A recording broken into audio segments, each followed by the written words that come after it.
Sitten meillä on kavia tullut pakko ottaa tee heti. Joo.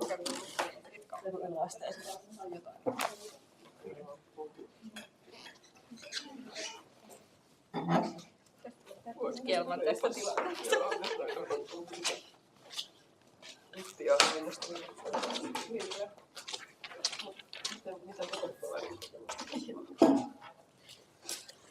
Kysy silleen ehkä. Mä poistan sen välistä. Et moitumia menee. Silleen. Niin.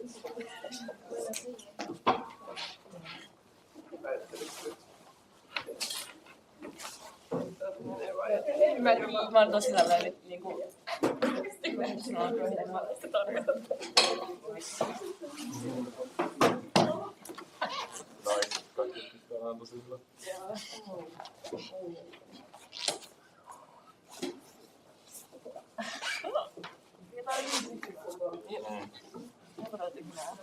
Ei oo. Ei. On. Onpa.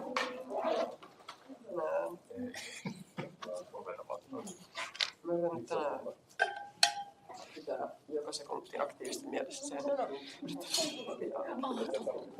Mä yritän. Tarvii.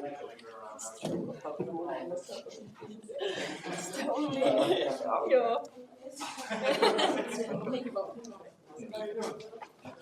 Siis ei tiedä kun. Mä kyllä yritän lukea suoraan.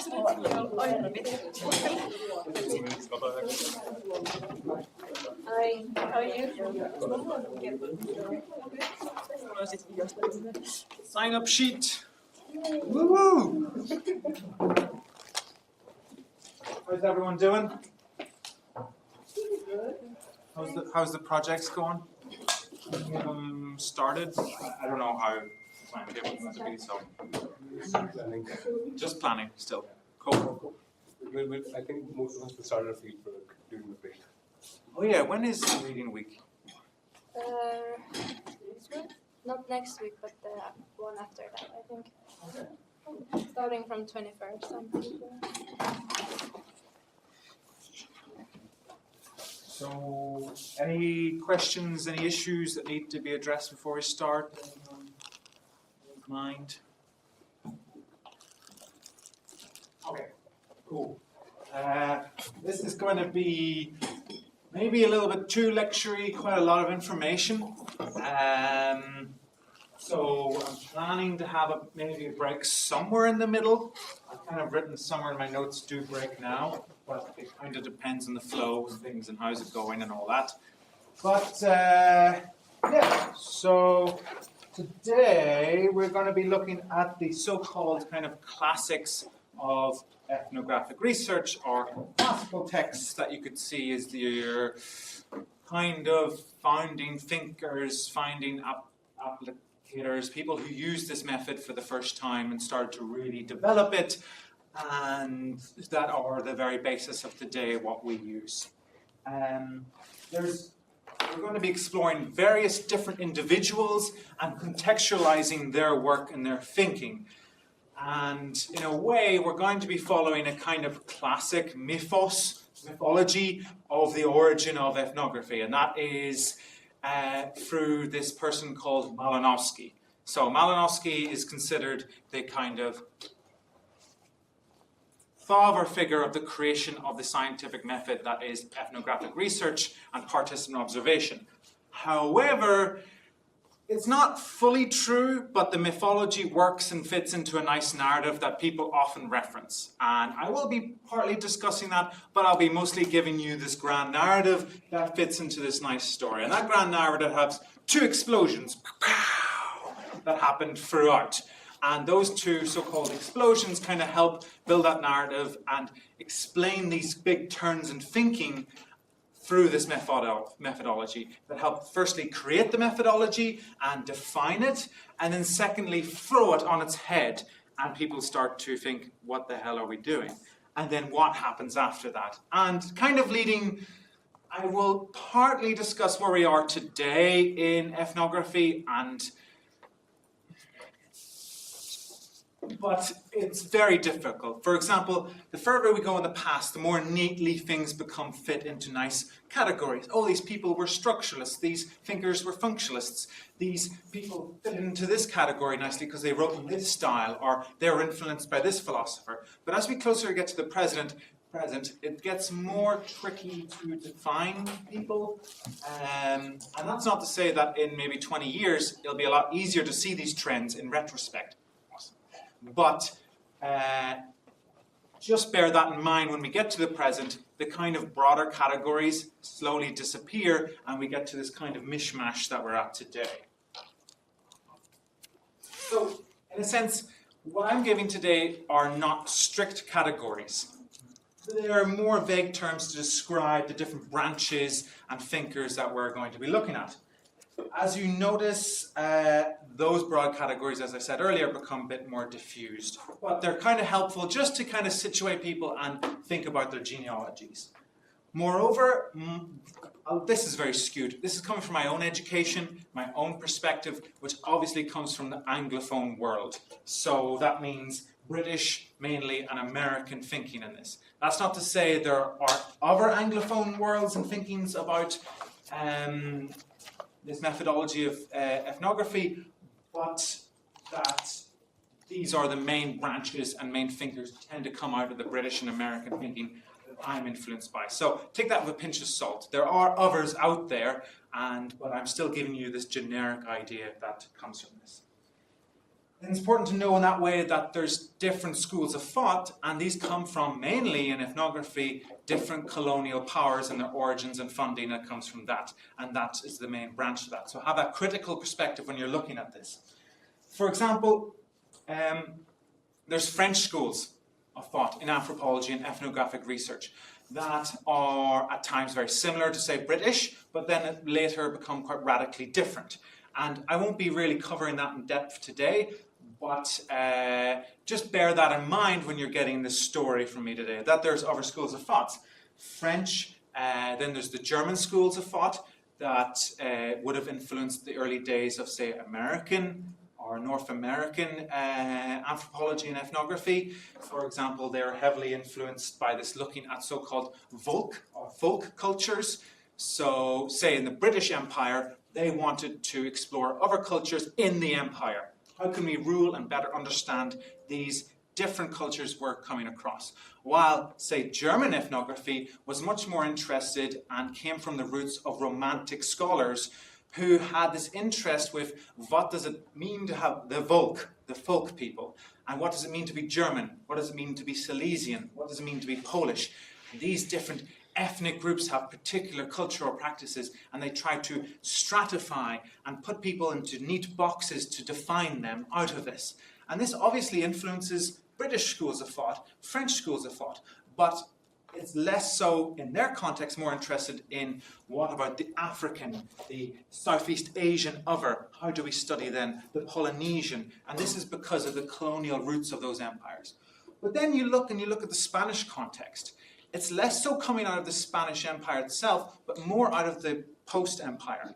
What is happening in Colombia, Ecuador, and other places, and these universities in post-colonial, so to speak, Spanish Empire. So you have Colombian schools of thought, and they're interested in indigenous people in their own territories. So you see the different power dynamics influence and context influence the kind of ethnographies you're going to get and what comes out of that. And bear in mind, there are now today Japanese schools of thought. In India, in the Indian subcontinent, there's a huge anthropology departments there that are much, I would say, so a bit more kind of like I would describe the South American schools of thought that are quite interested in the certain ethnic and cultures within India, less so than outside.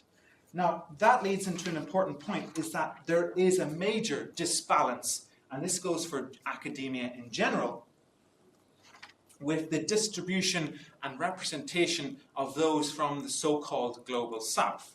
So, as academics, there is a lot more European scholars like me writing ethnographies about Africa than possibly Africans writing ethnographies about Africa. Now, that could be challenged and is changing today. However, that is to do with the global inequalities of capitalism, basically. Where does funding come from? Where does funding go? What universities get funding to do projects? And this also has colonial roots. Why do we see white European researchers doing more research in Africa and elsewhere than we see Africans doing research in, say, Europe and North America? And why, when we see, say, African researchers here, or African origin, working, say, here in Helsinki or in North America or elsewhere, they often are tunneled into doing research or encouraged to do research on topics similar to their own positionality, such as migration or doing research in their home country, while white European researchers are often encouraged to go elsewhere. We still have these inequalities in the representation of elsewhere in research today, in ethnographic research. And we will come to that at the end. So it's important to have this context when we look at the very early scholars till the very contemporary today, is that these power differentials that we think and we look critical back on early researchers still have an impact today and still have their influence in our research. So in this lecture, I'm going to give a very brief impression of how ethnography developed and how it has been previously taught, influenced, and interested me. There is no singular history, but this is, I'm going to say, the common narrative that you would get in an ethnography class, the ethnography classics, that relate to the mythos of Malinowski. But we'll get into that later. Firstly, though, yes, the outline. Yeah, so we're going to first talk about pre-modern ethnographers. Before the classification of meaning of ethnography, there were people doing ethnographies in the classical sense. Then the move into defining ethnographies and these so-called armchair anthropologists or armchair ethnographers who created these texts, these early texts. Then we move into the creation of ethnography by Malinowski. And then we'll move in through so-called classical ethnographers who come after Malinowski or shortly before, and this kind of classical period influenced by theories of structuralism and functionalism and structural functionalism.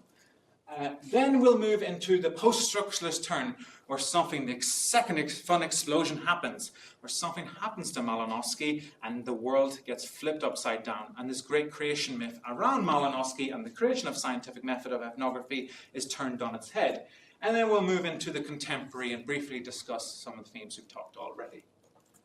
There's two main take-home points I would like you to take away with today, and that is, one, ethnography as a method was defined during the height of European colonial expansion and imperial conquest.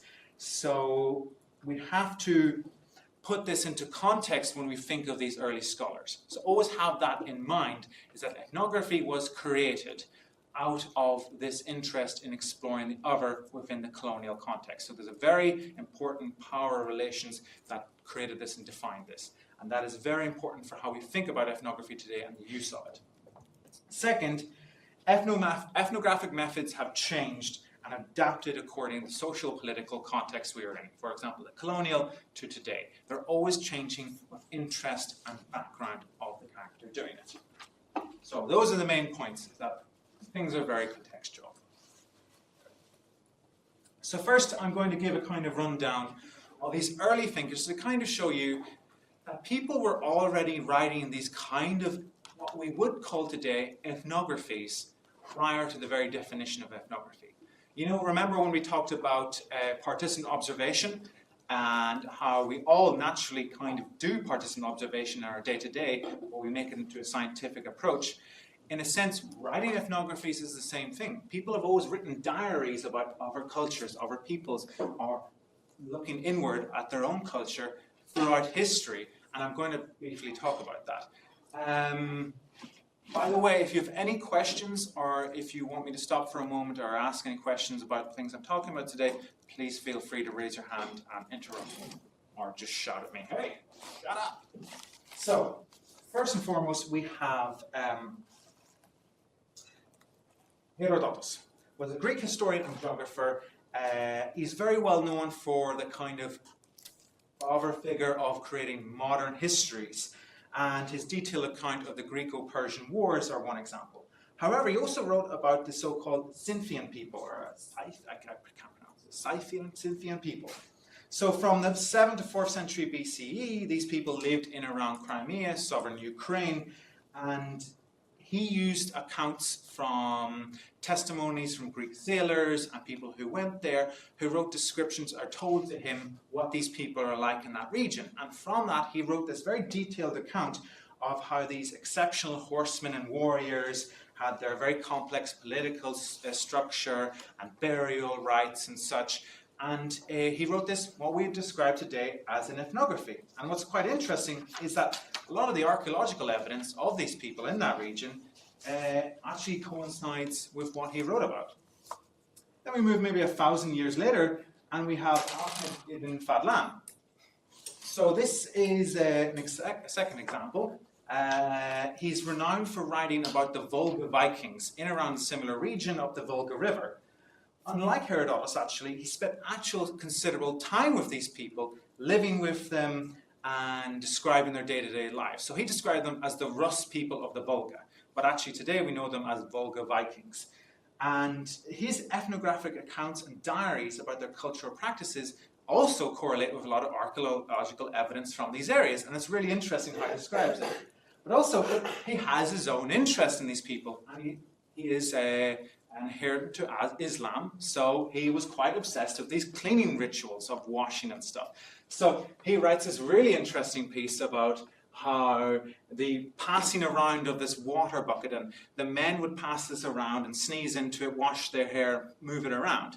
And obviously he has his own interest in this, and like, I can imagine he's quite disgusted by this, like sneezing into it, sneezing all, spitting into it, and then the next person washes their face out of it and all this.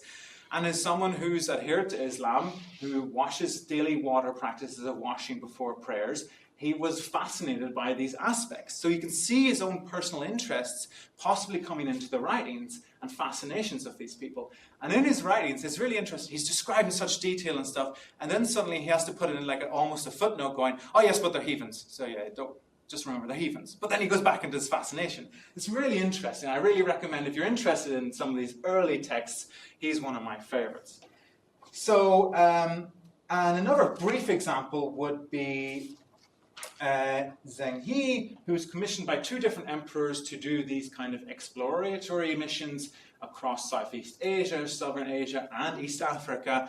And he met these various royal courts and stuff and wrote and documented on their particular political systems and such that would then inform the emperors back in China. So we see these very early beginnings of how some of these ethnographic texts came to inform about a cultural other that may help colonial empires interact or eventually govern these different peoples. So it's good to bear in mind that when we move forward in time, that this kind of writings about other cultures or ourselves are always there. People have been historically writing and documenting about cultural others through time. So we now move on to the 15th and 20th century, when we see this kind of European expansion across the globe and a creation of global empires. For example, the British Empire in back here, the empire that the sun never rested on. So, during this period of colonial expansion, in the 1800s, you have a certain beginnings of so-called armchair scholars or researchers who started to create these texts called ethnographies. While ethnography or ethnographic writing has been used across the world to describe different peoples and places for various reasons, the actual term ethnography as a social scientific device isn't come up with until the 18th century by the German researcher or armchair researcher Gerhard Friedrich Müller, who developed the concept of ethnography as this kind of scientific method.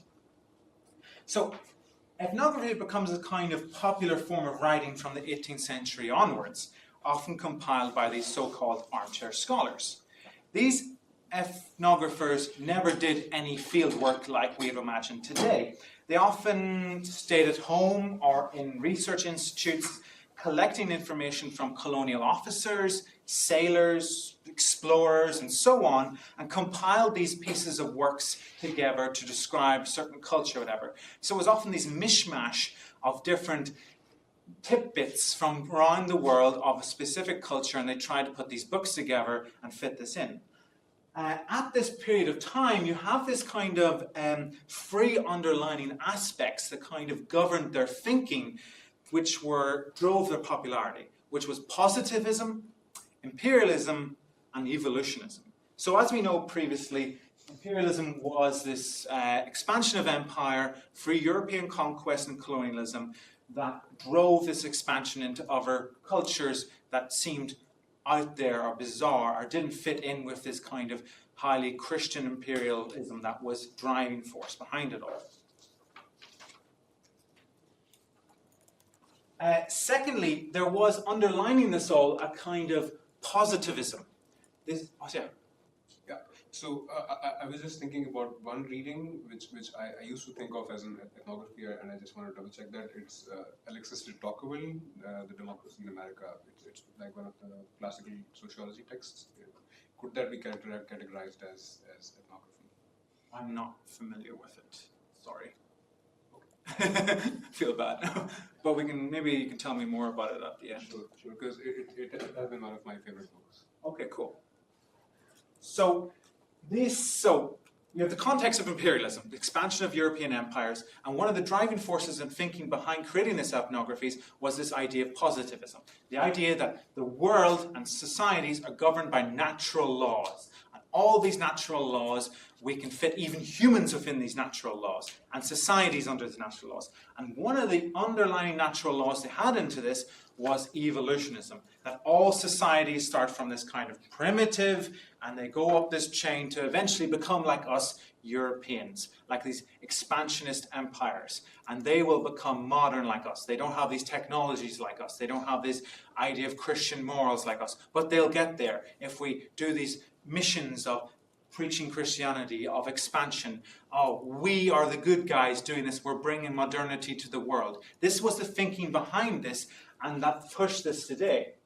And unfortunately, these ideas continue on today. You'll see researchers such as Francis Fukuyama, Steven Pinker, and Richard Dawkins preach this stuff today, that there's evolution within societies. And this is, I'm not too sure what date this picture from this article comes from.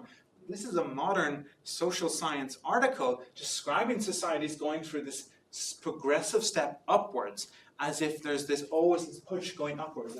Hunter-gatherer societies are at the bottom, and somehow super smart, high information societies are at the top. It's this grand illusion that all societies go through this progress going forward, and there's quite a lot to kind of go against it. For example, natural laws don't always work. Right. Think of natural laws as in physics you have the law of motion. These natural laws that also gravity, these grander theories. Evolution is another one. All biological forms go through evolutionary stages.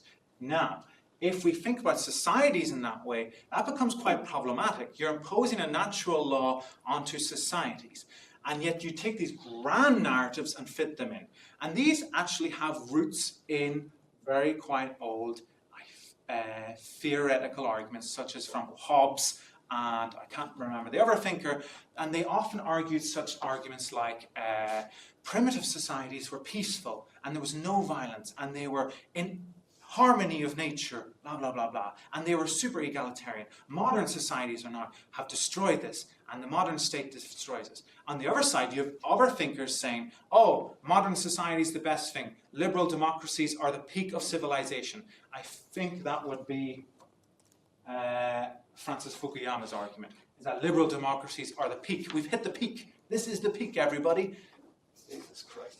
So, thankfully, we have quite a good work. For example, I really recommend, if you get a chance, check out David Graeber and David Wengrow's The Dawn of Everything. It's a really, really good book that deconstructs these narratives and deconstructs this idea that societies go through these evolutionary steps. They point out with really new archaeological evidence and anthropological evidence that societies, cultures, have at one point or other been egalitarian and very equal at one point, and then you might see some sort of catastrophe or political or social event, and suddenly 500 years later they are super hierarchical. So prior to the kind of European contact with in Mexico or with the so-called Aztec empires there were all these great pyramids and a very hierarchical society. But actual older archaeological evidence from, I can't remember the particular dates, show that at one point there were no pyramids. And actually, you don't have squalid, smaller settlements for the urban poor and hierarchical temples for the urban elite. Instead, they found in archaeological evidence huge city where there was no social distinction they could find in the archaeological evidence. Everyone had these modestly sized, largish homes spread across this kind of urban area that was partly for hunting and partly for agriculture. And they kind of, through the archaeological evidence, show that this idea that societies all go through these steps of increasing hierarchy and then suddenly some sort of liberal democracy at the end is total myth and fabrication.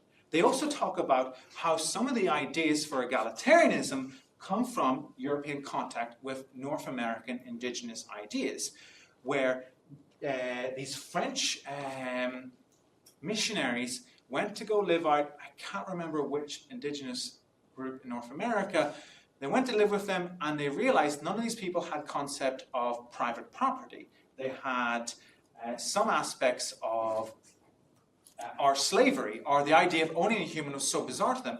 And these French missionaries returned to France and started writing these books about egalitarianism, about equality, about breaking down hierarchy within French system. And they argue these books were sometimes some of the founding thinking for the French Revolution. So these ideas do not just start in Europe and go upwards. Egalitarianism comes through contact with other people in other places that may radically rethink people's thinking. So some of the ideas of democracy and so on don't come from our arguments of like, oh, it comes from ancient Greek writings and such. Actually may come from the colonial contact with the so-called other and their different cultural systems. So they point this out, is that there's radical different ways of thinking about this. And societies do not go in this progressive upward movement. Instead, societies may go hierarchical and then have a collapse or something radically happens, and then egalitarian, and then it may go hierarchical again. It is not always these perfect steps of back and forth. So, unfortunately, these ideas were not around in the colonial period. And in ethnographies at that time, you had quite a lot of this positivistic thinking of putting societies into these evolutionary steps. So one example that is quite a kind of classic example of this kind of evolutionary thinking in ethnographic works is The Golden Bough by Fraser. So The Golden Bough is a study of magic and religion. It's a wide-ranging comparative study of mythologies and religion written by George Fraser.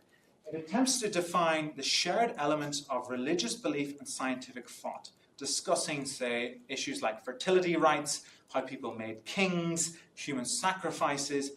It used a huge variety of reports from all over the world of these different encounters from colonial officers, from explorers, who wrote about these different cultures and took tidbits from Greek mythologies and all sorts to make this overarching argument that religion and magic, first is the stage of magic, then it goes into religion, and then scientific thought comes out of this. So this evolutionary step is that religion and magic goes upwards, and they'll eventually get like us Europeans, in a sense. And this was the kind of thinking of these early ethnographies that didn't do field work, but wrote about the cultural other. So this is actually, it's kind of a classic that people still might read or put on reading lists, because it gives you an idea of this early kind of thinking and going forward like that. Slowly, things started to change, and people started to move away from this kind of armchair work, where you sit in a research institute and you get these bits of information from the cultural other, and you write about these kind of things. And people started to actually go to these places, so-called researchers, and move away from the armchair. So one of these early examples in 1898 is the Torres Strait expedition. It's a really good example of this gradual move away, where a group of researchers who came from a wide range of different disciplines, but all had a kind of underlying interest in ethnographies, conducted research in the Torres Strait, which are these kind of group of islands between North Australia and Papua New Guinea. During the expedition, the researchers used techniques such as recording audio here, as you can see here, taking photographs, collecting cultural artifacts. They claimed that if the missionaries turned up, they should collect these artifacts and take them to Europe, because if the missionaries turn up, they'll force them to burn them. So that was their argument for taking them. And writing field diaries. So the first time you have these actual people going out and writing field diaries. And unfortunately, I didn't take a picture of an example of these, but a lot of these guys came from the discipline of zoology or interest in zoology and biology. And often in these early biological or zoological researchers, such as Darwin and such, they make these beautiful drawings of birds they see across the world and such. They make these notes of the behavior of the animal and things like this. And this influenced these early ethnographers. They started to write diaries of the different cultural practices, what happened on special days, rituals and such, and they'd draw these depictions of the different cultural artifacts people would use. Importantly, during this expedition, you had William Rivers, who was first a psychologist and would later become an ethnographer or anthropologist on this trip. He was initially interested in this. So at the time, there was this grand theory that indigenous people or non-Europeans somehow had supervision. Don't know where it comes from. Anyway, he was kind of testing this vision, and he was testing color blindness. And he found that, he described that they didn't have a word for blue. So he found doing these color blindness tests very difficult. So he started doing these genetic kind of models. You know, they're influenced by Darwin and such. So they started going, family histories. Who are you related to? Who's this? And who are you? And he started doing these family kinship diagrams. And slowly he found out that people didn't define themselves in kinship terms like through blood, like back in Europe, as he presumed. They would often call a brother what he would describe as a cousin.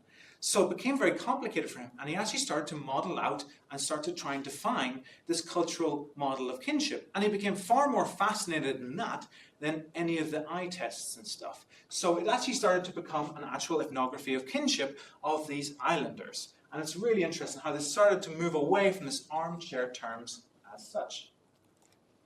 Next, we have an early example of also moving away from this, and that is Franz Boas. So, and Franz Boas's influence goes on later. So, Franz Boas is a German-American immigrant who came to the United States and become an anthropologist who mostly conducted research in the Arctic and indigenous people in northwestern United States.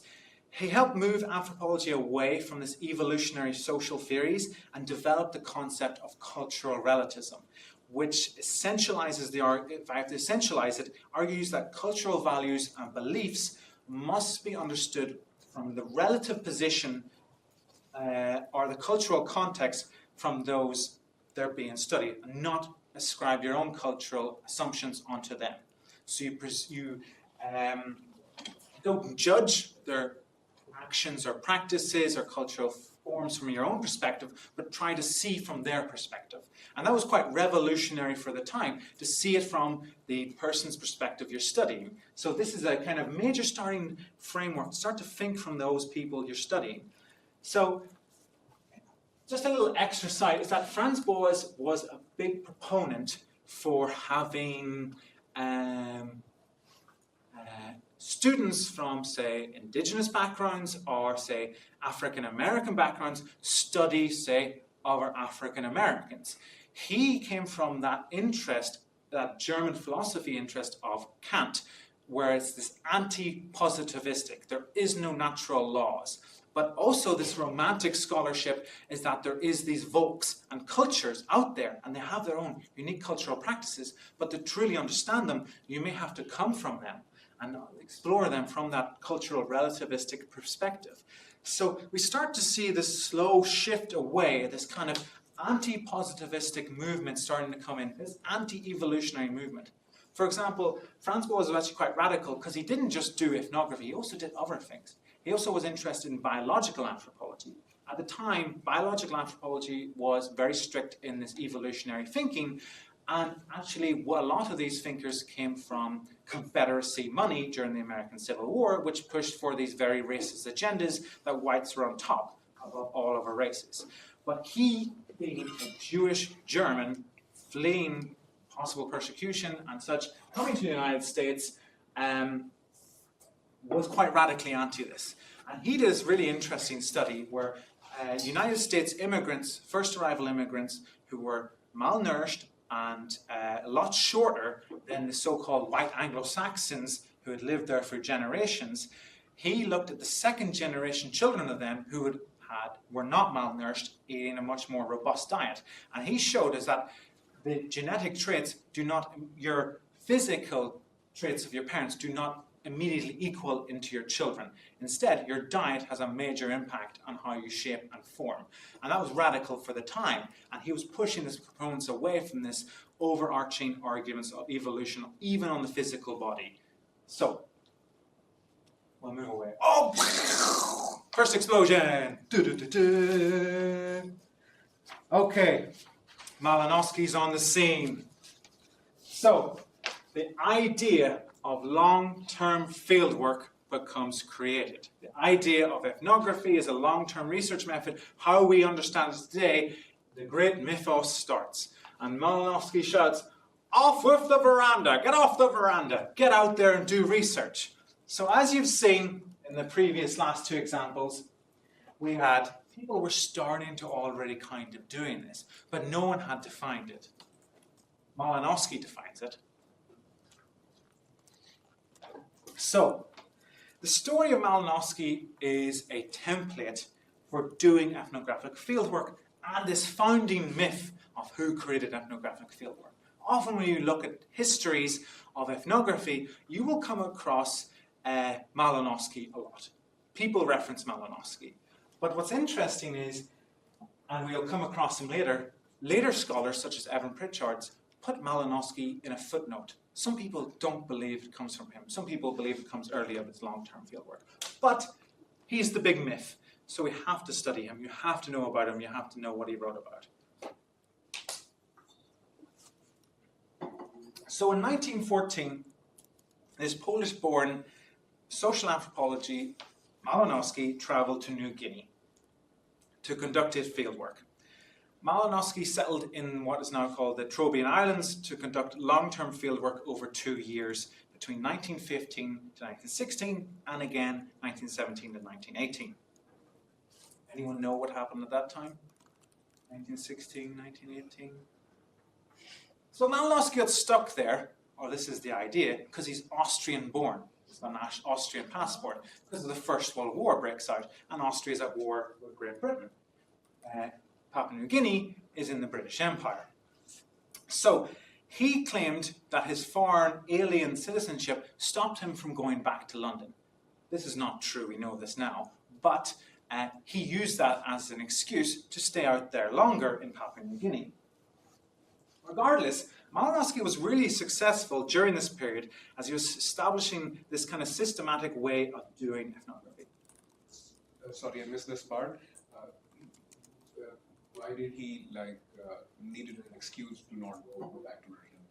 He was required to be there by someone? He made this claim that he couldn't go back to London because of his alien card, his alien status as a citizen in the British Empire. Who needed him to be back in London? So it would be predicted that you would just do this expedition, some research, and go back to London with your findings. But he used this excuse because of the war, or he later claimed because of the war he couldn't go back. So that's why he did this long, extended field work. And he created this mythos about it. I don't know the particulars of why he couldn't go back, but it's what's always referenced in papers. Oh, Malinowski couldn't go back because of the war, and this was tricky. But a lot of texts now point this out, this wasn't really that true. But it makes a good story. And that's what Malinowski was selling with this. Malinowski was good at selling stories. And this is why he's often credited as creating ethnography. And I think that's important when we go forward, is that you can always think of him as the founding father, but there's no real, if we really dig deeper, there's no real super truth about it. He's just often cited. Does that help? So, Malinowski stressed that ethnographers' ultimate goal is to, and I quote, grasp the native's point of view, his relation to life, to realize his vision of his world. Essentially, to see from their perspective of worldview. So you see this aspect of cultural relativism from Franz Boas coming in. Malinowski's ethnography had several key aspects. So he had spent these extended 2 years in Papua New Guinea, spending time on the Trobriand Islands, doing this extensive research, studying every aspect of life, learning their language, dressing in all white. There's really great stories about him. He was very neurotic. He originally trained as a physicist, and he was very neurotic. He had his own tent. Every morning he'd wake up and do something like 100 jump up and downs like that. He had to do things in particular order, and then he would do the systematic research there. He was quite a strange guy. Let's set that tone there. But he pushed himself, learned the language, he did this long-term research, and he is considered the kind of founding thinker of this ethnographic method. So he had several key aspects which may seem familiar to you when we think back to the partisan observation lecture. That is, 1, living for extended periods of time in fieldwork and immersing yourself in the people's social lives is very important. 2, you learn the local language. 3, you isolate yourself from outside influences. He was referring to European cultures. 4, you collect as much data as you can on everything in the field setting, from folklore tales, social rules, to customs, to descriptions and observations. And 5, participate in events and activities, thus doing partisan observation is key to research and ethnographic research. So he started to really develop this idea of partisan observation as this type of research. And really, that really became the founding principle of what you do when you do ethnographic research. So Malinowski is kind of considered the founding father of that. As a result, Malinowski's fieldwork, he published these multiple ethnographies on aspects he worked on creating 3 major works. He had these 3 main points I'll point out. 1, cultural and cultural practices cannot be studied in isolation.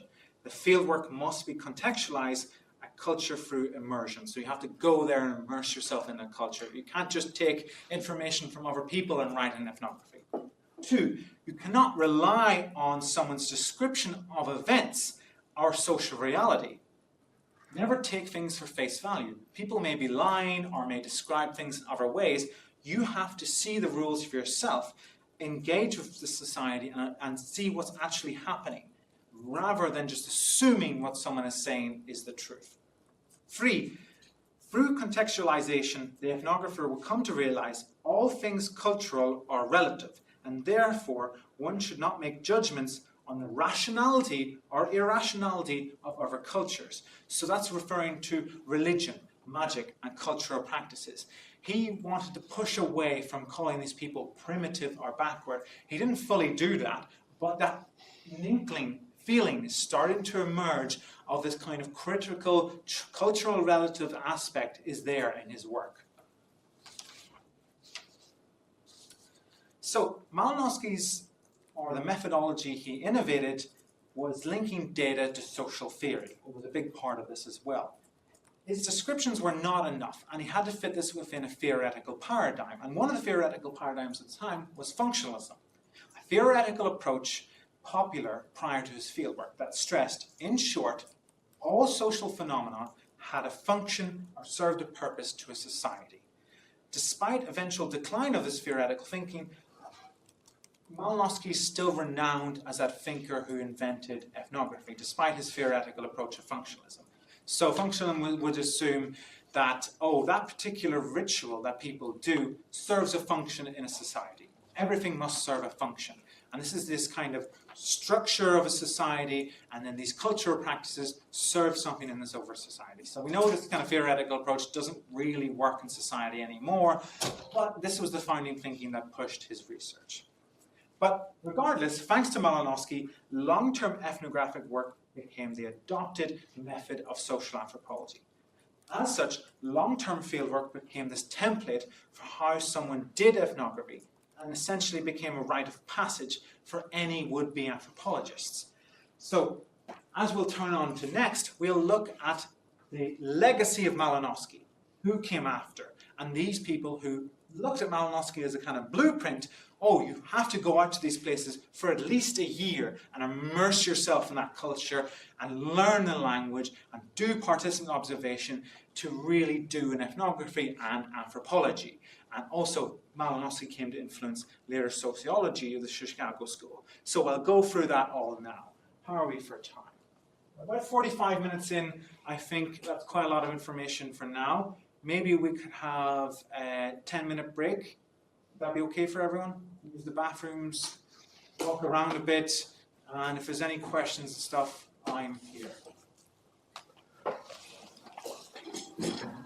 So, yeah, what time is it now? 1 o'clock, so be back at 1:10 past 1. Is that okay? Oliko sulla ei niitä lihasnäkkejä?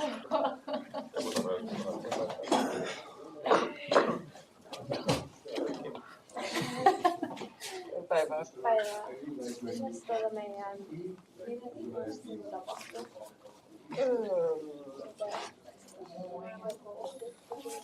Silloin meillä. Mä kirjoitin mitä on väärin.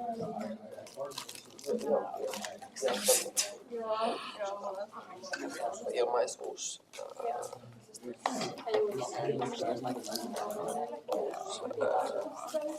Mutta ei ole esimerkiksi mitä päiviä.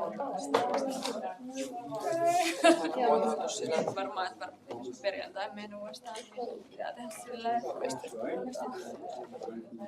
Joo. Sinne sitten. Niin, jos löydät sen. Siis löydä vaan mietin. Sillä. Sä kerroin. Hymtätain. Nyt jos tehtäisiin haastatteluja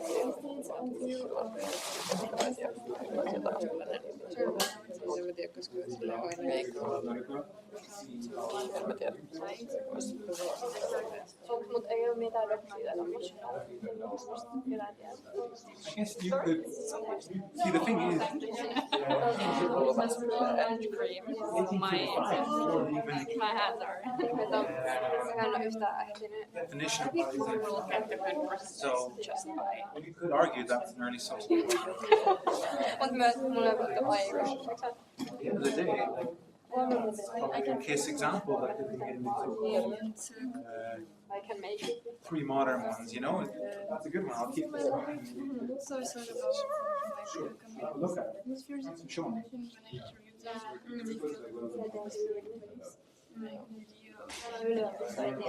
Yeah, I'm just passing my time here.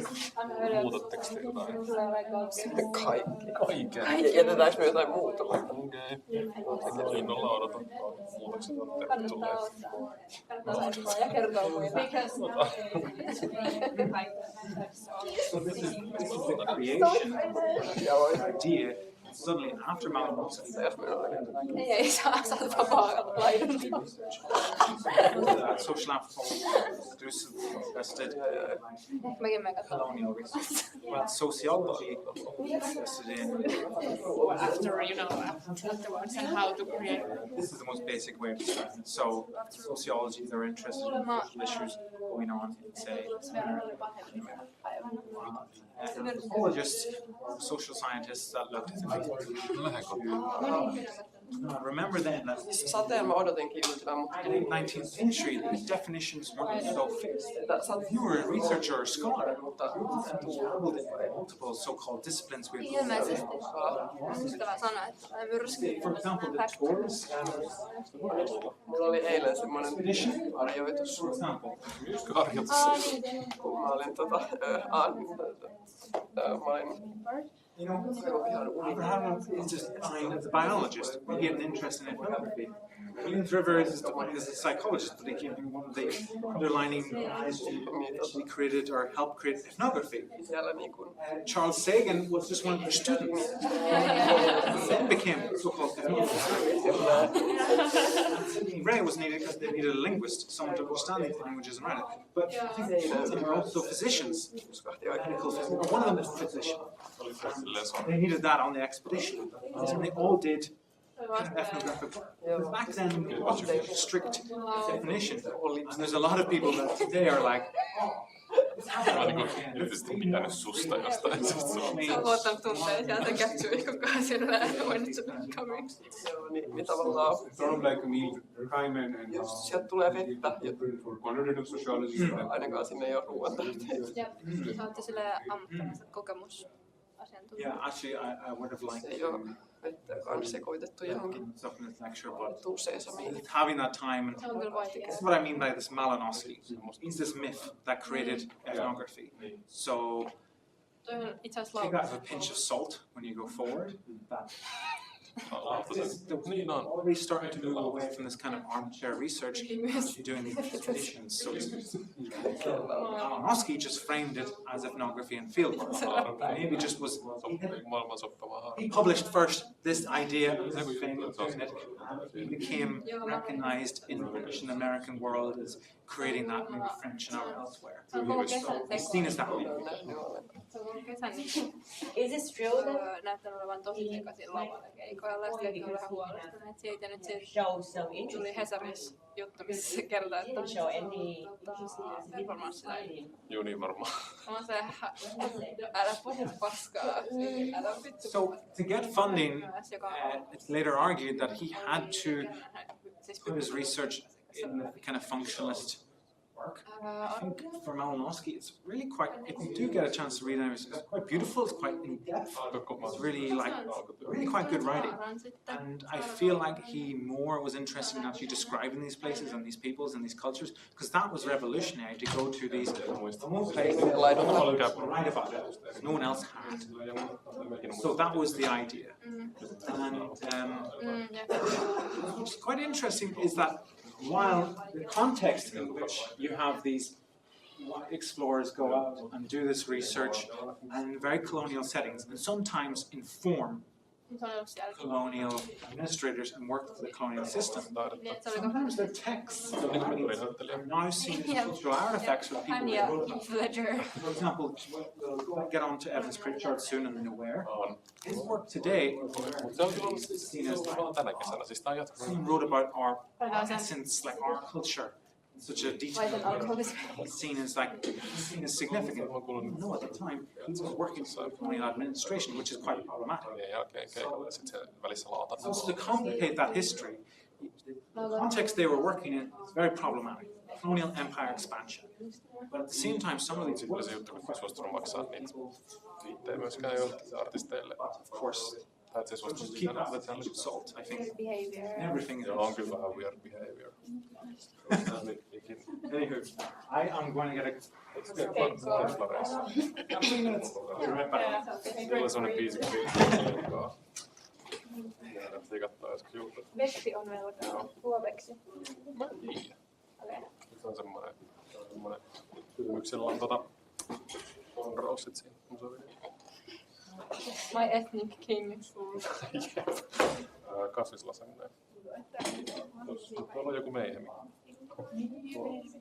Joku tohtoriopetettavien päivä tai joku. Niin sit se Oula tai se terassi tai se mikä se tilanne. Katsotaan lisää pihaa. Oli joku hieno nimi kyllä. Niin se on ihan siihen ei pysty syömään. Joo, sit vielä mitään sukupuolta. Se on varmaan pois. Siis mä näin, mulla tuli viikonloppuna ihan Joo. Nimittäin Mä sain tiedä. sunnuntaina. Ai jaa. Joo, kyllähän sieltä Siellä saa. Hietaniemon hautausmaalla Mä luulen, että sieltä sain historiallinen kävely. Mä sain tiedä, että sieltä saa. Majon jäällä. Ja mun mielestä sieltä saa sitten niin, ei kun hetkinen, jos lähtee mukaan, niin Pitkä hautausmaapäivä, kun se Joo. sitten myös niin, Takeaway. niin. Se on niinku... Kun siellä on, kun mä katsoin, kun siellä on, no rescue siellä siellä on. kävellään Mutta kun siellä on näitä historiallisten lesbojen haudoilla ja kerrotaan Suomen lesbohistoriaa. vähän niin kuin tossa Kaisatalo. Jep. Lavitaan. Tai mikä se nimi on? Mikä on Kaisassa? Joo. Ehkä siitä saa jotain folioonkin sitten. Niin sieltä saa myös nykyään sekskaalasta. Sillä on jotain hirveä ilma. Aika aina. Ehkä nyt haluat. Kyllä mä rakastan sitä. Ainakin just tästä. Pari viikonlopuksi pitäisi Joo, sama. Tällä hetkellä. Sama. Mä rakastan vaikka... Mä en ikinä ole valmis.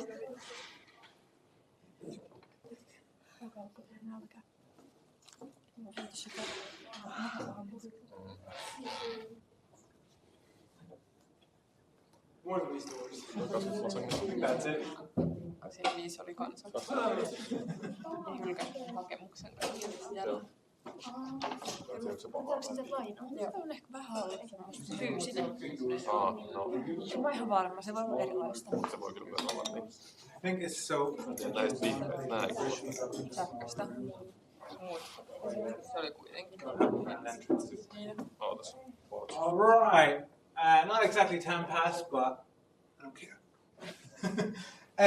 Just a quick recap. So you have these early kind of expeditions going out, doing this research, moving away from this armchair way, inventing these ideas of cultural relativism, seen from the cultural lover's perspective, and slowly moving away from this. Malnossi comes and he is seen as this creator of this idea of doing ethnographic fieldwork, going to that place. He creates the idea of fieldwork, going to a place, doing research in a place and participant observation as a result. So he destroys this movement away from armchair research and actually going to places yourself. So he's seen as this founding figure of creating ethnography. And after him, you have a series of researchers who generally fit into the kind of post-Malinowski period. And I'm going to quickly run over a few, tracing their lineages and describing their work to help contextualize them. There's a lot of links on the Moodle page to different things I'll talk here. I recommend just having a quick skim over them. Some of them are videos, some of them are additional articles that are quite interesting if you find any of these particular authors of interest. So, first I'd like to talk about is one of my personal favorites, Evans Pritchard, a social anthropologist and strongly influenced by Rivers' approach. What's interesting in Evans Pritchard's history of anthropology is he describes the creation of a method of ethnography, and he puts Malinowski in a footnote.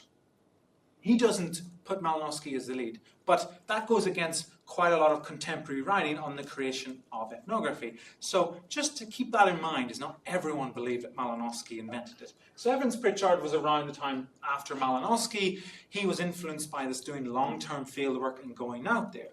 He conducted fieldwork in what is today considered Sudan and South Sudan, and amongst the Azandi and the Nuer, developing ideas of magic, religion, kinship, and politics. He was theoretically a structuralist, so this idea that societies operated with this kind of structure, cultures had these kind of cultural practices that worked within this culture. Everyone came from an ethnos. You know, the Nuer had a particular way of doing things. The Azandi had a particular way of doing things. The Irish had a particular way of doing things. The Finnish had a particular way of doing things. And you couldn't really break that out of those structures culturally. We will see later how this all breaks down. But this was opposing to these ideas of functionalism that Malinowski came from. However, Evans Pritchard's most groundbreaking work amongst the Nuer was to expose how political or how politics operated without a state. So for a long presuming period, people believed you need state operations, state institutions to do politics. But he showed how an institution such as kinship, family relations, could operate as a political vehicle within a political system. For example, among the Nuer, it was your kinship to another person that often mobilized the Nuer, the ethnic group, into major an ability to wage war over a large area against the invading North Arabs. And he showed how the Nuer created and used kinship as a weapon of warfare in their political systems. So it's really interesting. He exposed that these assumptions we assume about politics didn't just fit into these neat ideas of the nation state as being the founding formation of how politics worked. Moving on, we have Margaret Mead. Margaret Mead was an American cultural anthropologist and student of Franz Boas. So she was heavily influenced by Boas and his approach. She conducted fieldwork in Samoa, so this area of Polynesia, created this ethnography of coming of age in Samoa that tackled the questions of nature versus nurture. And one of her main interests was adolescence, that period in life when you start to grow up, you become a man, become a woman, and you develop these ideas of sex and gender around those. This was often argued in North America that adolescence was a time when you had to tame the child. You had to beat the child into submission. Gayness was a sin. Homosexuality was a sin. Acting wild and free was problematic, and you had to control young people. At the time in North America, there was considered problems with gangs and young people being out of control because Christian values and traditional values are breaking down. And when she went to Samoa, she's seen and engaged in doing research on issues such as childhood, adolescence, gender, and sex relations, which were largely governed by cultural practices and expressions. She was really amazed at how Samoan youth often had free and experimental open sexual relationships, including homosexual relationships, which were at odds within mainstream North America at the time. And she exposed this with her ethnographic work, that these relations weren't problematic to Samoan society, and that they were totally accepted. Her work eventually became incredibly inspirational for the 1960s sex revolution and continues to be inspirational for LGBTQI+ communities. So her work's kind of groundbreaking in that way. It breaks away from these ideas, what is nature and what is nurture? And she showed that sex relations it's all nurture. Stop oppressing people, stop oppressing adolescents. So it's really that kind of groundbreaking work. In the Moodle page, there's a link to a great article called How Margaret Mead Made Me Gay, and I really recommend checking that out. Next, we have another student of Franz Boas, that is Zora Neale Hurston. She was another American cultural anthropologist. She traveled and did a lot of field work in the Caribbean and the United States South, immersed herself in local cultural practices to conduct anthropological research with North American Black communities and Caribbean Black communities.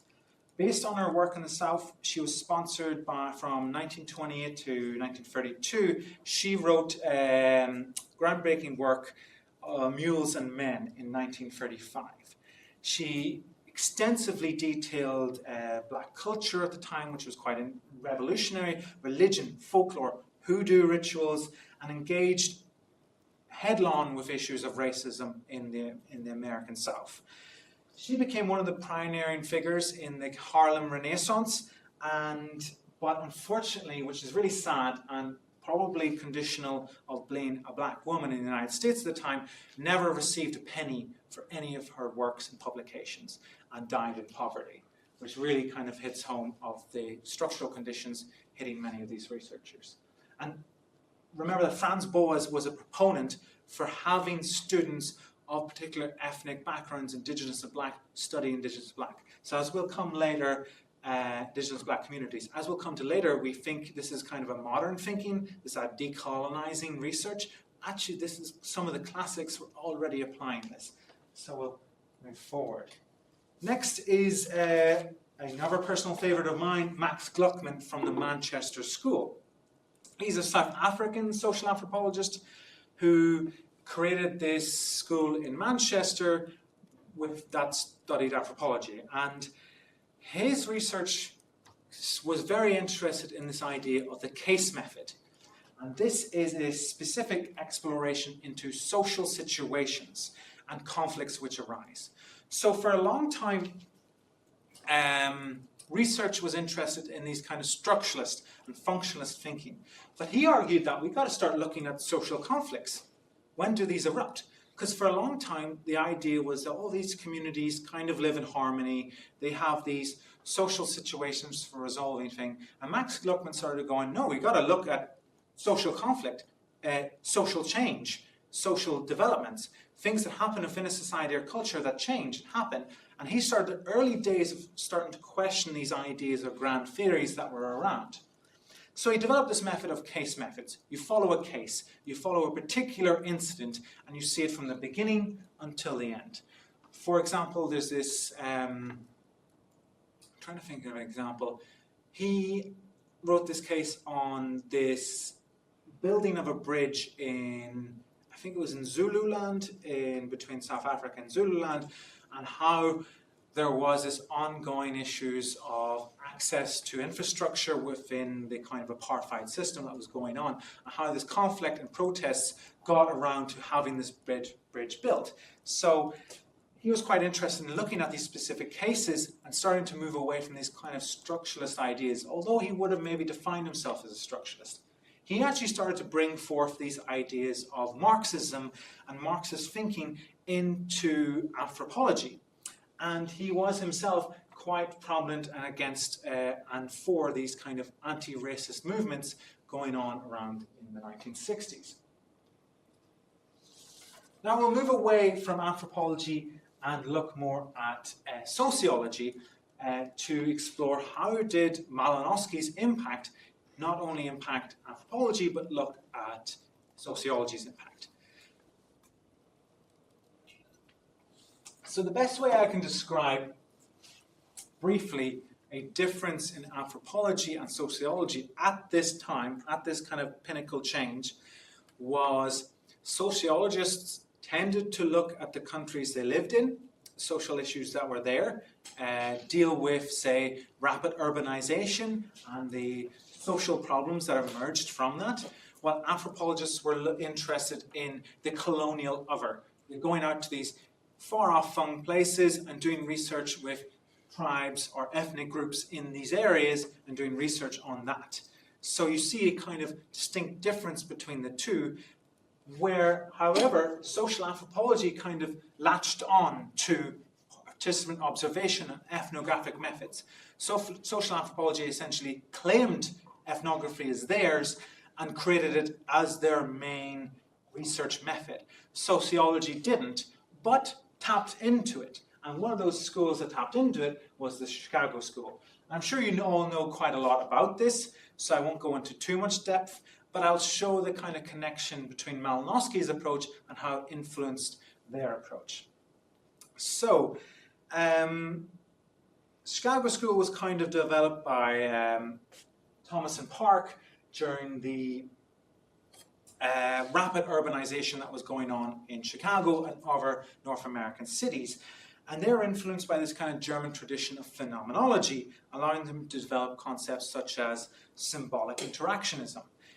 However, they are more interested in this kind of social problems that I mentioned earlier, this rapid urbanization and stuff. So these conditions after the First World War and the return of these soldiers and the increasing economic disparity between the wealthy in Chicago and the poor, they decided to do research on this through kind of ethnographic methods. So their concern was to explore this major social change and look at that social change, kind of like Max Gluckman, where anthropologists were interested in studying a tribe and almost describing them in static conditions as if they'd never changed. They're set in this evolutionary step. These early sociologists were interested in these actual major changes happening in these cities. Initially, their focus was on direct observation, that then later adopted Malinowski's style of participant observation. For example, Becker in 1999 wrote that the Chicago style was heavily influenced by Malinowski, but affording, and I quote, all the romances of anthropology, but you could still sleep in your own bed and eat a decent meal. So the idea wasn't, in anthropology, you would go and live in this remote village, in this remote island, in this remote place, and you would observe and take all aspects of their culture. The Chicago school were more interested in spending some time in these places, and then in the evening you would leave. So it wasn't fully immersion, but it was a part of that kind of doing some participant observation. So that's the kind of difference that was kind of developed there. Eventually you have thinkers such as White, who wrote that book, Street Corner Society. He went full Malinowski. He went and lived in this part of Boston that was populated by first and second generation Italians, and immersed himself in the social issues and changes that were happening in the area, working with, was it Italian youths he was working with? I can't remember. But that was quite interesting. He started to actually fully embrace the kind of Malinowski style and go full ethnography, while others were kind of tampering or playing with it on the edges. Oh, second explosion! Da, da, da, da. Malinowski's diaries get published. He didn't want them to get published, but they get published. And what was in those diaries? Uh-oh, Malinowski. What did you do? So, put a bit of context. In the 1960s, we have a series of social and political changes happening across the Anglophone, North American, European world. We have civil rights, gay rights, second wave feminism, anti-colonialism, anti-apartheid movements began to radically reshape not only social theory, but also those ethnographers that were coming out in that time. This brings about a kind of turn in ethnography. This turn has many names. I put here the post-structuralist turn, but it has many names under different branches. It could be the postmodernist turn, the cultural turn in ethnography. But let's stick with one for now because it keeps the story quite nice and simple. But just bear in mind, we have this radical start to rethink, what are we doing? And a lot of this comes from scholars from different branches start to think ethically and critically about this access to power and imbalance in research relations and representations. And this comes from, during the late 1950s to early 1990s, it is this kind of theorists start to construct knowledge, and issues of representation and power and importance of contextualization came to the forefront. So people started to kind of question, how do we make knowledge? How do we assume this is correct information? How do we select what information we publish? And think about, self-reflect on ourselves and our impact on research.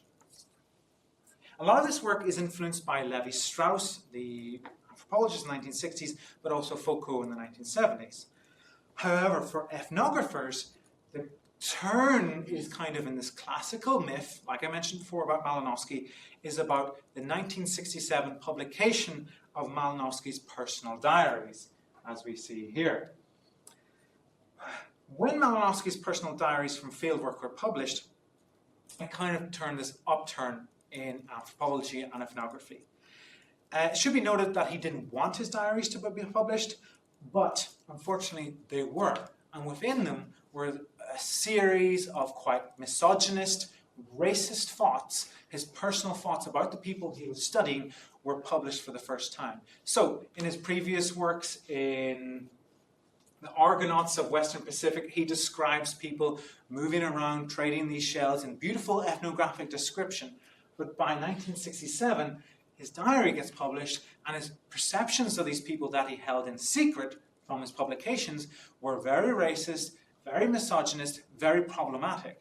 And a lot of people during, especially this kind of time of social upheaval, of this kind of anti-racism movement, these ideas of thinking about decolonization, ending empire, is really coming to the fore. And they think this kind of founding father of this ethnographic method, oh my God, he's a horrible racist. And this flips people out. This is soul destroying if you have been using this method and thinking in this way for a long time.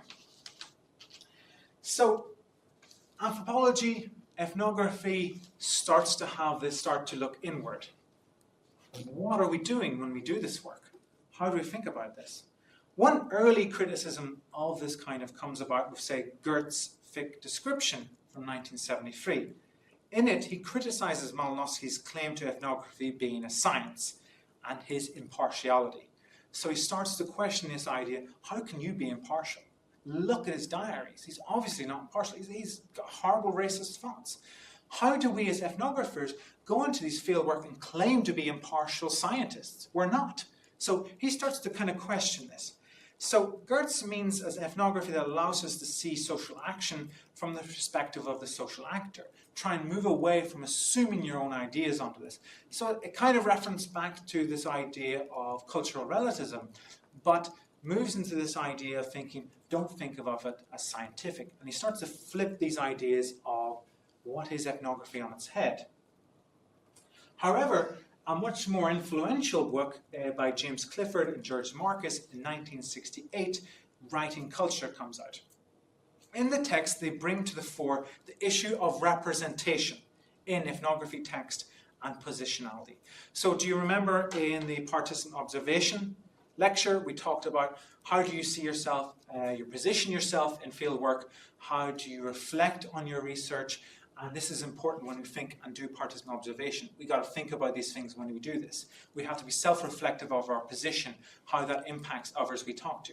This only just starts to get talked about in the late 60s, this thinking about this, because of this turn, this second explosion by Malinowski.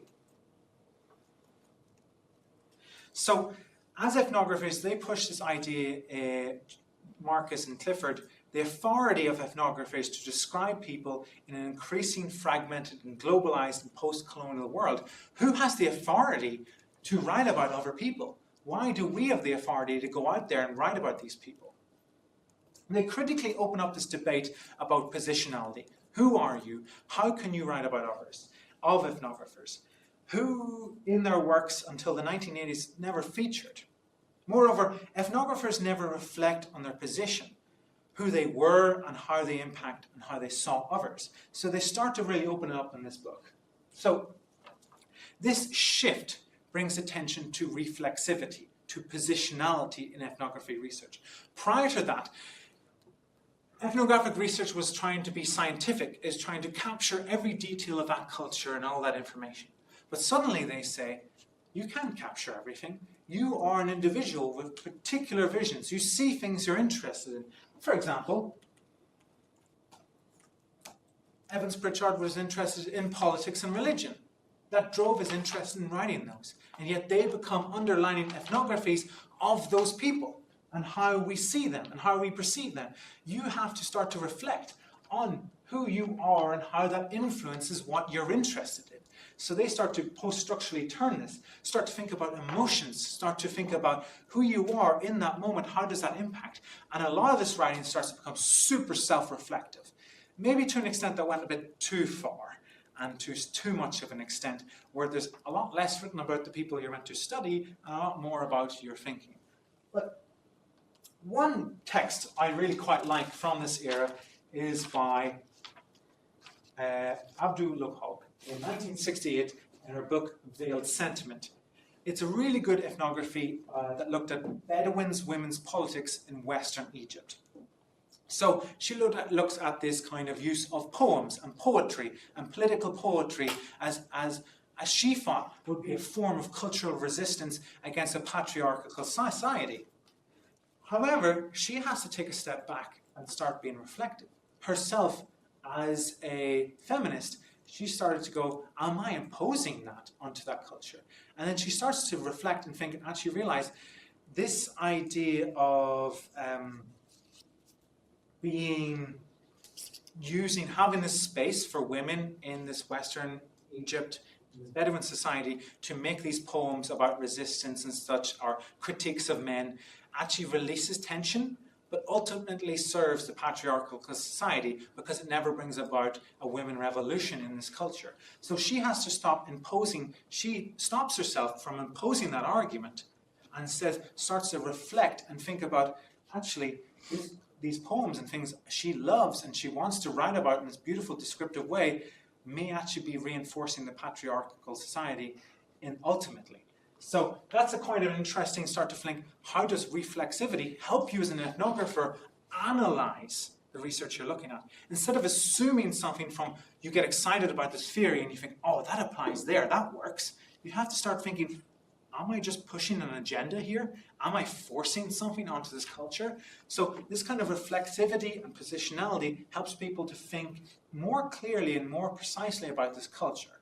But unfortunately, at some points, some of these postmodernist, post-structuralist theorists kind of get bogged down in it.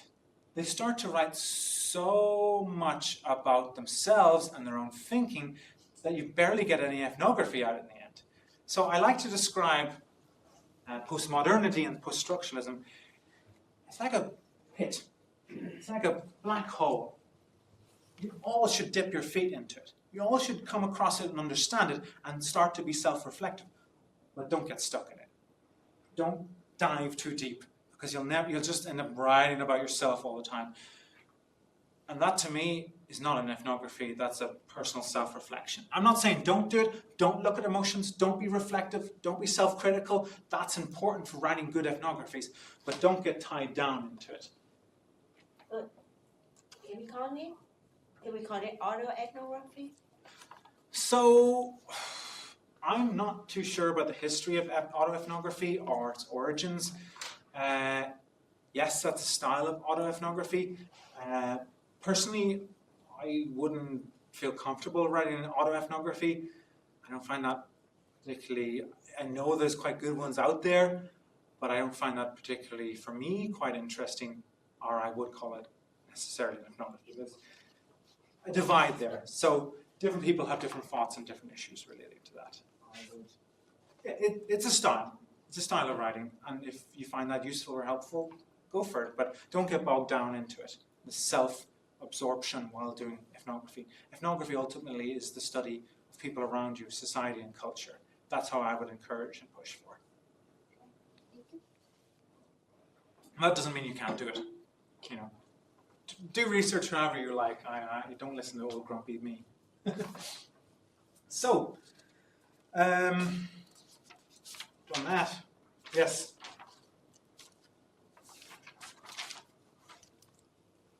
No. Oh dear. Look at me. I picked up the wrong notes. Great stuff, Stefan. What have you done? Well, sentiment. Here we are. Post-structure's turn. Who's this, Malinowski? Oh, messed up my notes. Doesn't matter. I'll riff it. So, you have this move away. Eventually, post-structuralism happens. This explosion after Malinowski happens. And it's helpful. People start to realize, Jesus, founding myth was kind of problematic. And we start to think in more critical terms, this post-structuralist term, to be reflective and such. However, gradually people start to become more or less interested. The post-structuralism had its turn. It was helpful. It helped anthropology move through these problems of imposing aspects on it, racist aspects on it, and these ideas. It moves away from these structuralist theories and people start to think about other aspects, other interests, other theories. And one of the now we're moving into kind of contemporary ethnographies of today, and one of those is kind of the anthropology of dark and light. It was an article released by Sherry Ortner in 2016. It doesn't summarize all contemporary anthropology or ethnography, barely does it in my opinion, but I think it's a nice little end off here to come to the contemporary point where we're at. It describes that there's a kind of gradual move away from this kind of reflexivity and actually start to do research again. But research for what purpose and for what? And she describes this in two very simplified terms. The anthropology of the dark and the anthropology of the light. And this is kind of focused on the dark. This is kind of harsh conditions. Research on our social problems and these issues around us. For example, toxic waste dumping, deforestation. People might do research on these issues. Or you might look at the light, the good, directions in other movements, direct action, political movements and such. So people moving and looking at interest in politics, in political change, in human-animal relations, in other aspects beyond these structuralist functions ideas. So the post-structuralist turn was helpful in dismantling these ideas of we look at this particular tribe, we look at this particular ethnic group, and start to help us think people aren't stuck to places. People move around. People are not defined by being an ethnic or national group like we thought. People are individuals. People are way more complex than we give answers to that. And it starts to open into this kind of more messiness and acceptance that the world isn't so simple in the post-colonial, in the globalized world we're in. People have technologies that go beyond these kind of natural evolutionary steps. For example, in my own field work, I remember the first time I went to Kenya in I can't remember, too long ago, I was amazed. What we call today, mobile pay in Finland, they had that 20 years ago in Kenya, long before. They had online banks on their mobile phones, long before anything like that was happening in Europe. They didn't need these physical administrations for that. So this idea that technologies go up in these steps is an illusion. Development goes in one way is an illusion. So people started to question these ideas and look at these much more interesting and dynamic aspects of the world. So I'm going to quickly give you an idea of where ethnography is at today.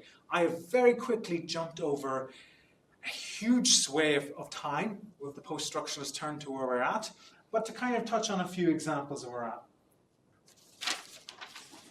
I really wish I didn't mess up my notes. Here it is. Right, okay. You got it.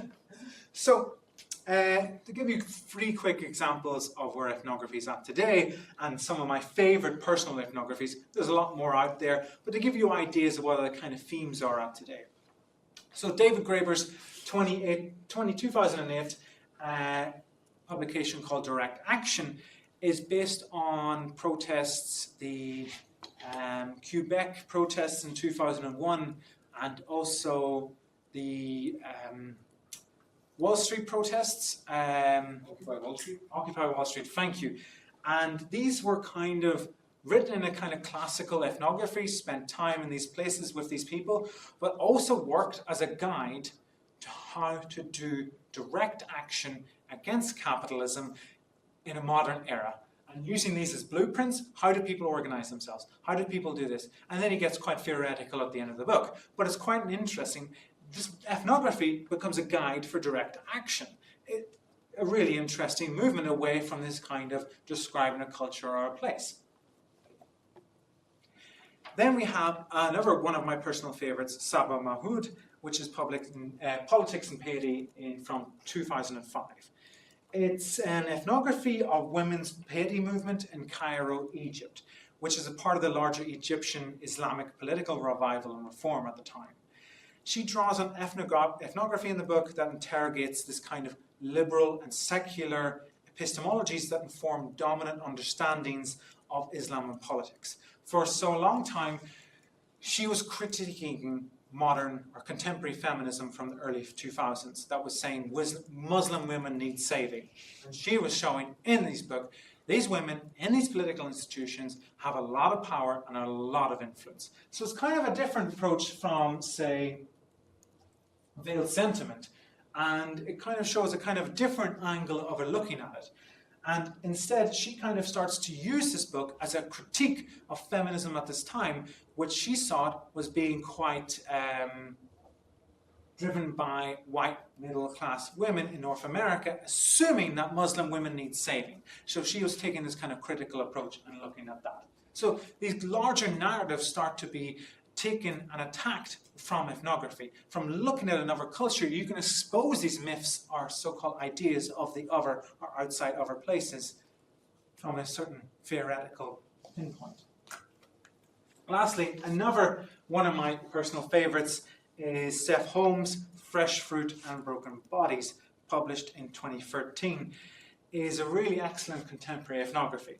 The author situates themselves and follows Mexican migrants. He actually crossed the border illegally with them in their hopes to get to North America, to these huge plantation picking fields of fresh fruit. It humanizes the research participants and demonstrates how they are forced into this line of work due to the global social economic conditions, and in turn demonstrates how the corporations that buy the fruit from farms alienates the migrant workers from the fresh fruit they pick. So what I mean by alienates is that there's totally these corporations that buy this fresh fruit, you would never know an illegal migrant picked that fruit at all. There's no connection to them. It totally separates the idea of when you go to the shop and you pick up and you buy that fruit, you never knew who picked it. It's totally alienating. They package it in a specific way and show it and sell it in that way. So these are kind of the way social anthropology or ethnographies are starting to look at the world. They start to look at these social issues and these anthropology of the dark and the light, moving away from specifically looking at a certain ethnic group I study or a certain culture to look at social problems like the Chicago School was doing in the 1960s in a sense, but doing it through participant observation. However, there's also a turn away, an argument for, because of ethnography's colonial history, because of its legacy with empire and that problematic nature, that a lot of ethnography served a colonial purpose. They were out there to do research with, say, the Nuer. For example, Evans Pritchard.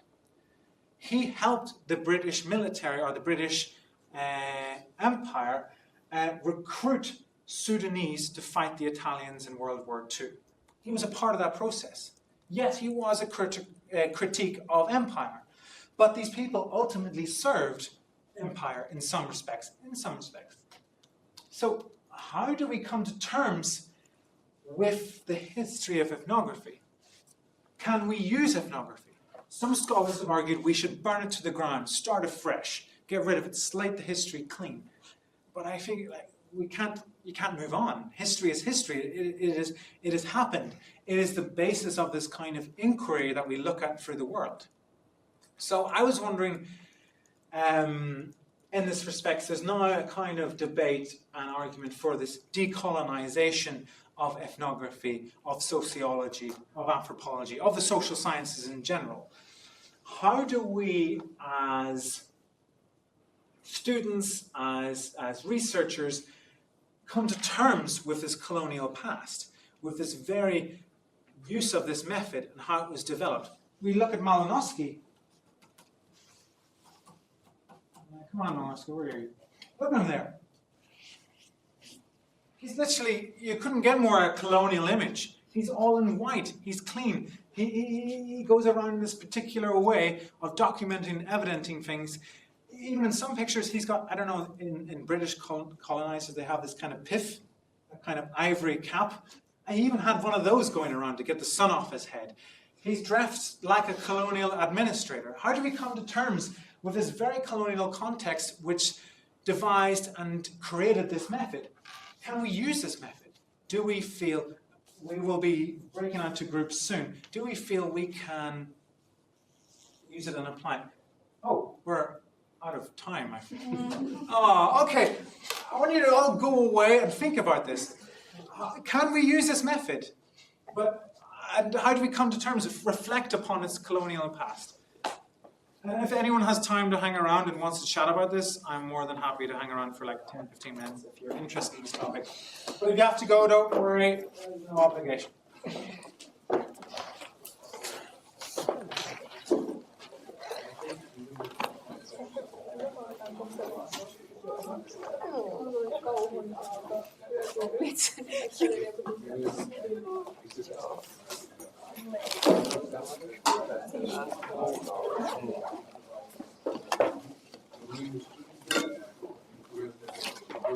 näin.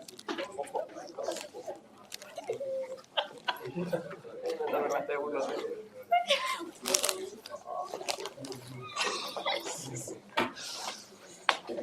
Joo.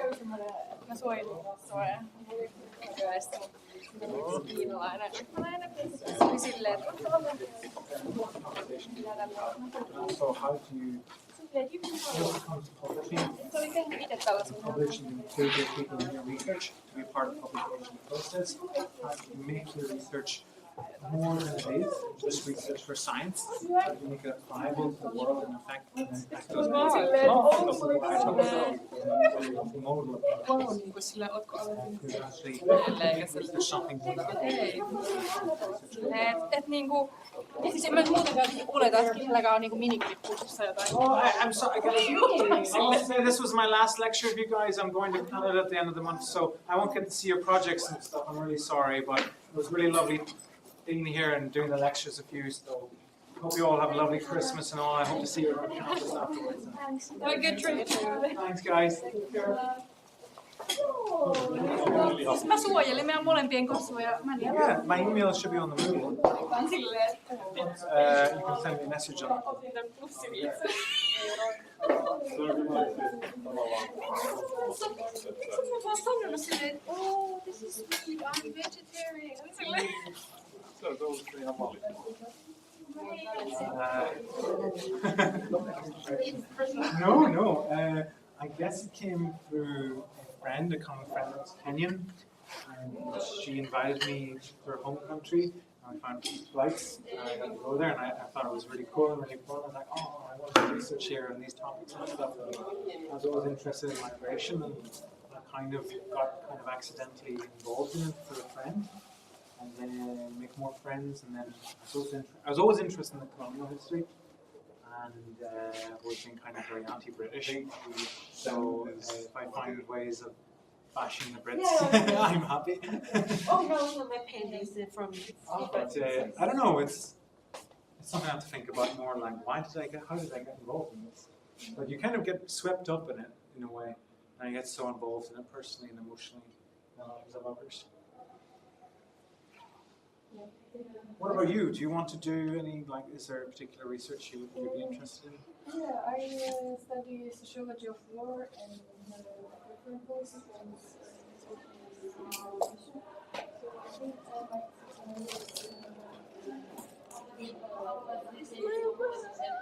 think you mentioned that you feel personal about studying Africa and it's so important to make research because feeling like personal Yeah. studying. I think it's the key. If you don't have that kind of drive to do it, it just becomes kind of thing of your job. That's very sad. I think research has to be very personal and drive you forward. That's great. So I've been also thinking a lot about this idea that's often put forward by post-modernist sociologists and anthropologists, when it sees the idea that Muslim women in a particular context, they are empowered, they are influential, so we should sort of maybe overlook the aspects which oppress them, their agency is limited because there are certain other areas where they have agencies. I actually had an argument about this with Professor some time ago, I think that was but I'm still coming to terms with that. So what do you think? Because I have this understanding that, even if they are empowered in certain aspects, maybe certain family decisions or maybe certain other things, it still does not really classify them as unoppressed or empowered. There are other areas where they are not so much empowered. And their agency so it's a complicated picture, and then to try to do a single binary outcome out of this complicated picture, I think this is something which I on this paper. I think a large part of it is especially these kind of European researchers who talk about this, and liberal researchers, is they assume Islam is a thing. It's like this unified thing Yeah. we can study, and yet they just make these huge assumptions about this thing that Islam isn't a thing you can study or exist. It's a religion people use or believe in to a certain extent, and Yeah, and it's modified according to their practicality, different context. It changes from ethnic group, from city to city, and but that's true with everything. But at the same time, you need a certain word to define some kind of interrelated notion, even if the may appear very different in that way. In that case, you want to acknowledge those nuances. Islam as practiced in this community. Take care. Yeah, have a great time in Canada. Thank you very much. Thanks for the lesson today. Very interesting. Thank you. Take care. So acknowledging all the nuances that exist by its practice within a certain context, within a certain region, within a certain aspect of life. I mean, that's how I would still see it. Yeah, and I think it's also like there's some assumptions among people of so-called Christian background to assume religion equals belief. So I have a very good Pakistan friend, and we also agree, like, I call myself Catholic because I come from Northern Ireland, but I'm not Christian because it's an association with an ethnic group in Northern Ireland. We also make jokes about this, like he calls himself Muslim, but he doesn't believe in God. But he practices it, he observes it, he goes home to his family and does the rituals and stuff, but deep down he says, I'm an atheist, but I'm still a practicing Muslim. So, I'll defend that, and I'll defend my right to be a Muslim. But it's these assumptions about belief and practice and such, you really nail on the head. It's just practice at the end of the day. So a lot of nuances and technology. By the way, I'm also from Pakistan, but I come from a minority community in Pakistan.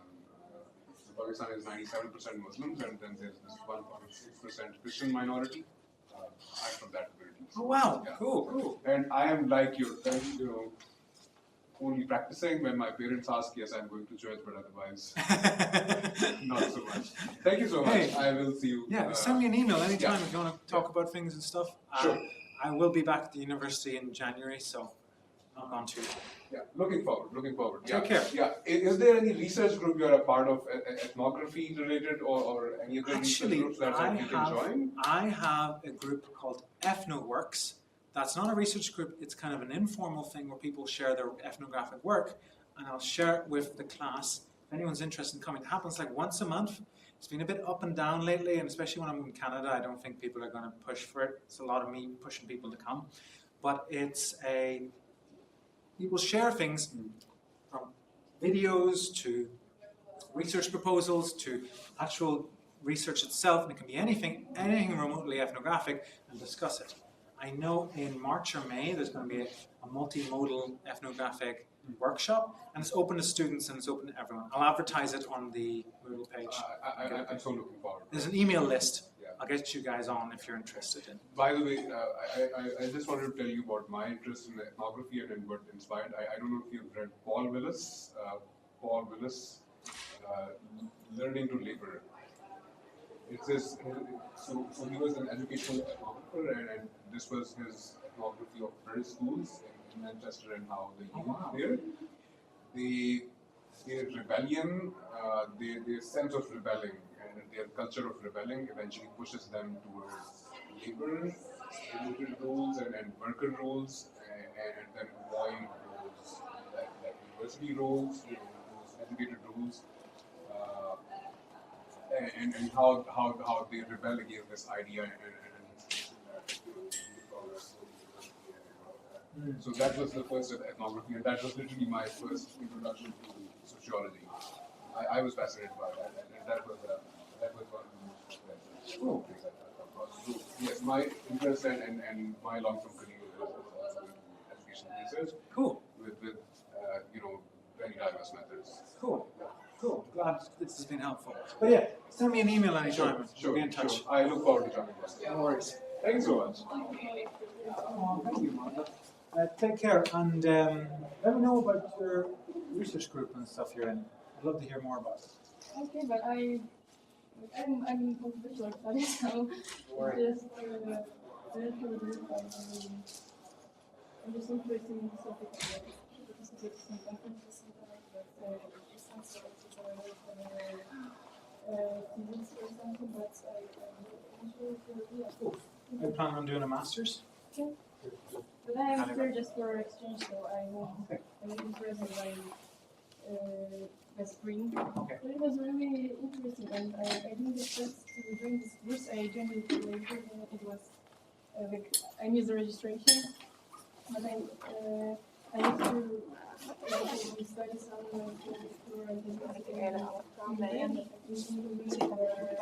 jotenkin saada mukaan ajatuksia sen. Tuli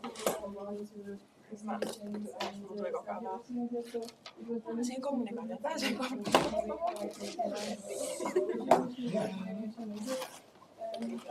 sisään siihen kommunikaatioon. Meillä tässä on jonkin verran identiteettiä mielestäni. Nämä on vähän risteäviä. Ne menee siis, kun se Well, thank you. identiteettien toinen. Take care and be in touch. If you ever want tips on writing or anything, just let me know.